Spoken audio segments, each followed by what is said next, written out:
Hey guys, Noam here from Safari Pedals, and today I'm going to talk to you a little bit more about what are the processes of starting a plugin company. This is really new to me, and I'm just sharing the information as I go. Kind of the first step that I did was to figure out the brand and figure out what exactly am I trying to achieve. If you've checked out my previous video, you know that I basically wanted to have something fun.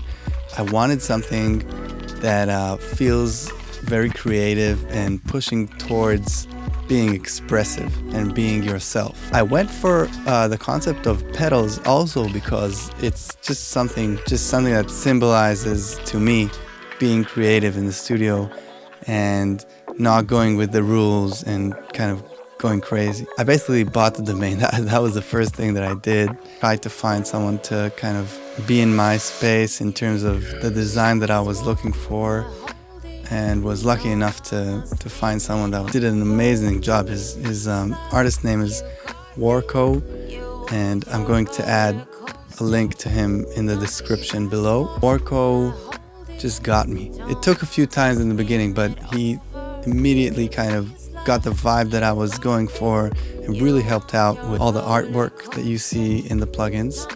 And he actually draws them by hand. In a way, he had like a visual representation of what I was looking for before I started diving into technical details of building the actual plugins. The Gorilla Drive was the first one that we sketched out. I don't know if you all know this, but I actually have a hardware version of the Gorilla Drive.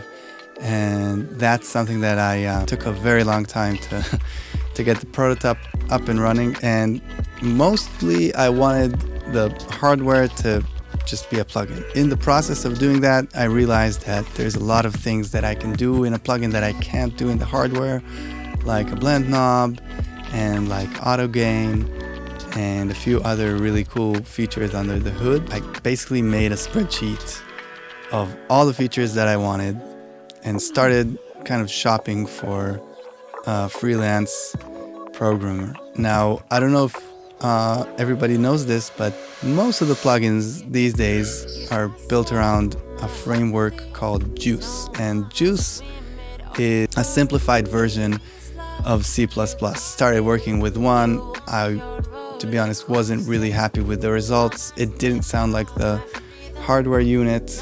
We tried emulating the hardware unit with actual convolution technology, and that didn't work out so well. I didn't like how it sounded. Ended up looking for another developer, found another developer, wasn't really happy with the results with him as well. Felt like I need to find a different kind of route. Eventually I was lucky enough to find a third developer whose name is Dudu, that I work with on all the plugins now.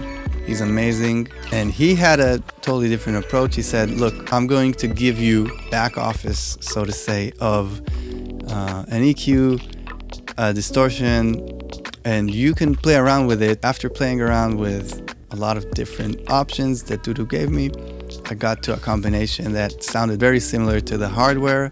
And yeah, it's still a very long learning process for me, getting feedback from users, hearing what people like and also what people don't like. And I think that's a very big part of it too, because moving forward, there's a lot of things that I think are going to improve every plugin based on the reviews, based on what people think and like or don't like.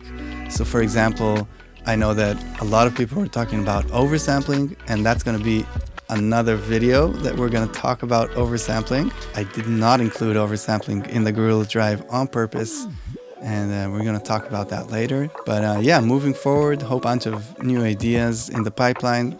So if you like this kind of content, please subscribe to the channel and check out the other videos, and I'll talk to you soon. Thanks.